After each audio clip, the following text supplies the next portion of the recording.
Okay, what's good with the chat? Your boy borrowed the maxed out Brunson. I said that I wanted to figure out how far his floater could go since his dominancy or exclusive is based off the range of his floater. So I borrowed the max Brunson here and I'm in practice mode playing around with it. I take off right there to see, just playing around with the range, trying to see how far the floater can go. And I think right here that was pretty good right there. And this is pre-recorded, so I'm going over it. Right there, I try to take off above the lines of the free throw line, like right there is where I tried to take off from with the floater, and it goes into a regular shot. So I try it again right there, and it's a regular shot. So I tried to take off from that line twice, and it did not work. So right inside the line is where you want to be with the floater. I touch the line, and the floater goes off. So kind of where that infinite line is right there, you want to be somewhere inside that domain, or at least that range. If you think about the full court, I'm going to a BTL layup right there, but that's interesting to know as well. That like right there is where you want to start all your floaters, and anything above that arc, it's going to be a regular pull up jumper. So floater right there as I'm testing it out, and then you kind of just draw a line around the entire field, and you just about right there. I want to say that's probably about what a good 16.9, somewhere like 17 feet on the court. I don't know if anybody can correct my analogy on that, but I think the free throw line itself, just the baseline of the free throw line, is about 15 feet, if I'm not mistaken. Somebody can correct me there. So we tested it out with Brunson. Um, then I go into practice mode and I bring out my Halliburton, and I chose Hallie because number one, I'm working on Hallie. I'm working on a video for y'all pretty soon with that. So I do the same thing with him to see how far does his floater goes. And it's the same thing. I'm taking off from the exact same line that I can take off with Brunson.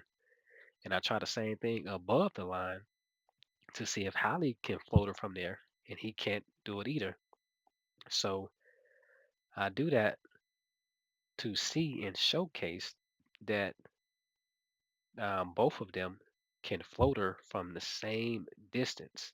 So I tried again right there, and I can't float her or lay up above that arc line. I have to be where the infinite is to pass that line in order to do the floater.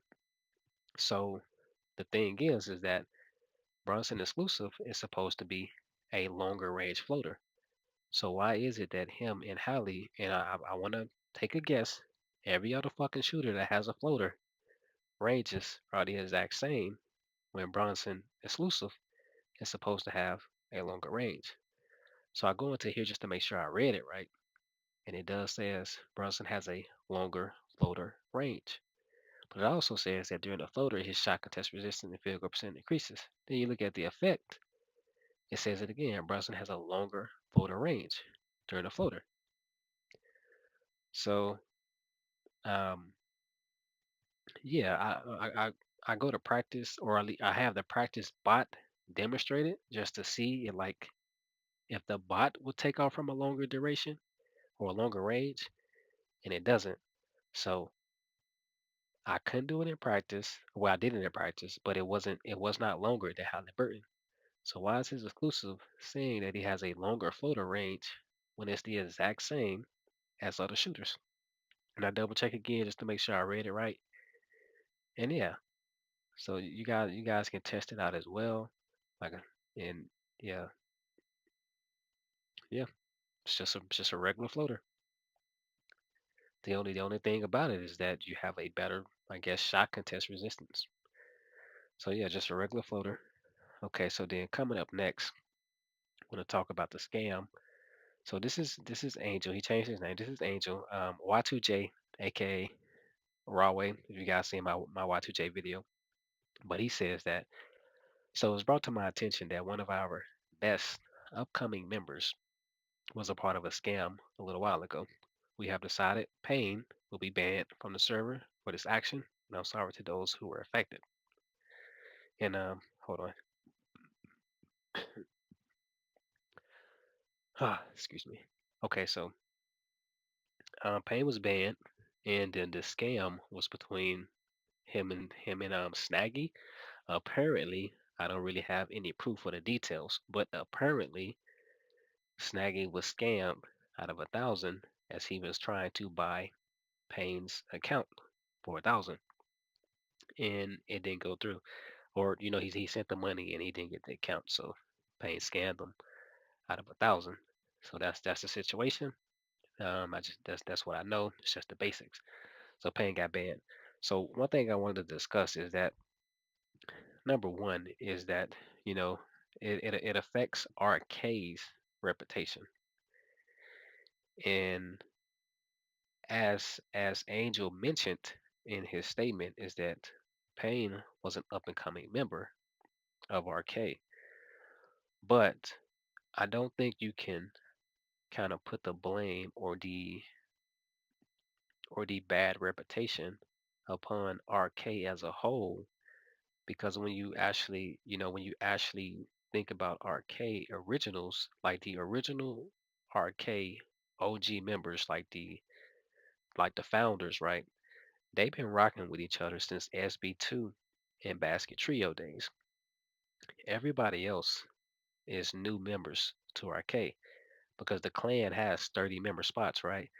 So the original arcade OGs is probably like less than 10 members, right? The other 20 of us are just all new people who joined arcade. And the actions of the new members affect the reputation of arcade, but it's not the OG members, the who started arcade, who founded arcade, that was a part of this scam.